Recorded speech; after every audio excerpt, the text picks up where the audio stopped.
Sitting behind me are two of the freshest mid-size sedans on the market.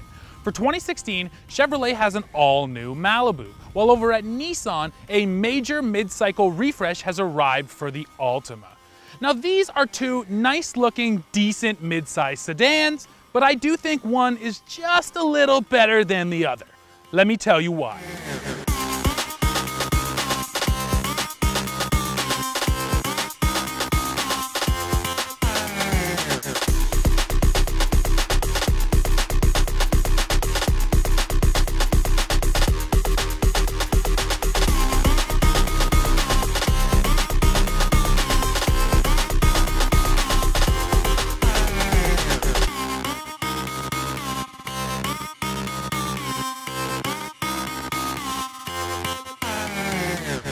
So let's start by talking about how this Altima drives. Now, as you probably would expect, things in here are pretty predictable. The steering is vague, there's not a ton of feedback, but when you're pushing it through corners, it's just fine. There isn't too much body roll or anything like that, and the balance is nice. It's not too stiff, it feels good over rough roads, and it still eats up broken pavement.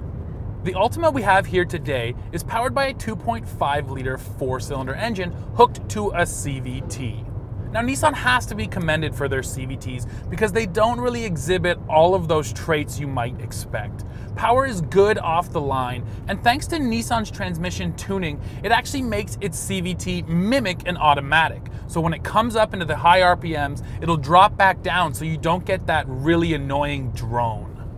Where you're gonna see the biggest benefit from that CVT is in fuel economy, and on paper at least, the numbers do stack up.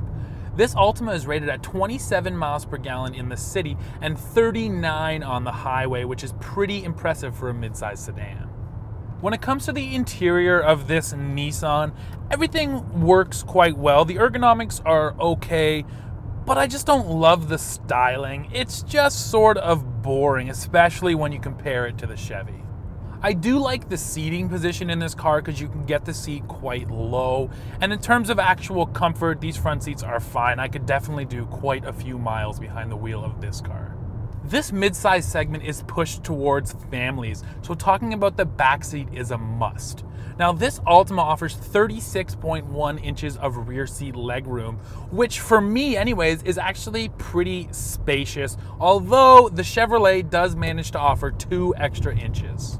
Trunk space is also important in this segment so you can haul all your family's stuff, and this Nissan Altima offers 15.4 cubic feet, which is just a hair less than the Malibu. And of course, we can't talk modern cars without talking technology, so let's start with some of the safety tech in this Nissan. The suite of driver's aids offered on this Altima is quite extensive, and one of the coolest systems is the predictive forward collision warning. Now what it does is actually looks 2 cars ahead of the car in front of you, so it can predict if it needs to slam on the brakes before you even know something's going on. Where the system really pays off is with the adaptive cruise control, which is one of the best systems I have used. Now that's because not only does it react quickly to the situations, but it reacts calmly. There's no jamming on the brakes. It's quite smooth in traffic. Where a lot of adaptive cruise systems can still be kind of jerky, this Nissan has everything nicely dialed in. And the safety package on this car also includes blind spot monitoring, which works well. Infotainment and interior technology in this Altima is fairly intuitive and it does work well, but it is one thing I think Chevrolet just does better. So let's hop in the Malibu and I'll tell you exactly why.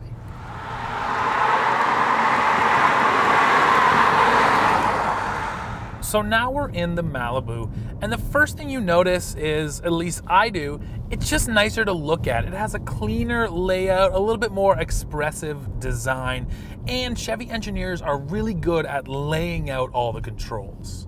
One of the things I love in this Malibu are the steering wheel controls, because with just these 5 buttons right here on my right hand, I can control just about everything in this infotainment system, and the cruise controls are over here on the left hand side, totally separated.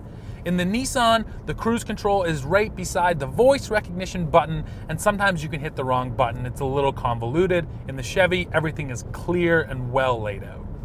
The infotainment system itself also has a bit of a cleaner layout than the Altima, and it's just more colorful and nicer to look at. For 2016, Chevy has introduced some turbocharged engines to the Malibu, and we have the smaller one, which is a 1.5-liter unit.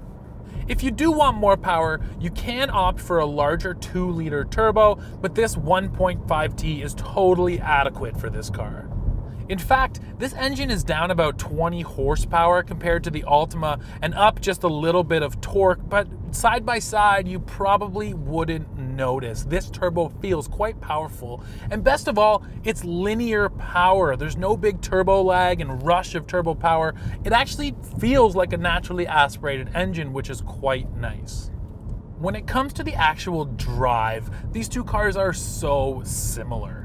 Here in the Malibu, there's a little bit more steering feel, it gives you some more feedback, and it feels a little lighter in the corners, but the differences are so minute that I'm not sure most people would even notice. Now, as I said before, on paper, the Altima has a little bit of a fuel economy edge. This Malibu is rated at 27 miles per gallon in the city, but only 37 on the highway, which means it's 2 miles per gallon less than that Altima. Now, out here today, driving on these open country roads, both of the cars are averaging right around 30 miles per gallon. When it comes to driver comfort and seating position, I'm a little more partial to this Malibu, mainly because for me as a tall guy, I sit a little bit lower in it. But again, it's such a small difference. Both these cars are pretty comfortable to sit in. Now, same goes for backseat comfort. Besides the fact that on paper this Malibu has 2 extra inches of rear seat legroom, it's not really noticeable. I fit okay in the backseat of both of these cars. However, here in the Malibu, the seats are contoured a little bit skinny for me. I wish it was a bit wider, but of course I'm wider than most people, so they're probably just fine.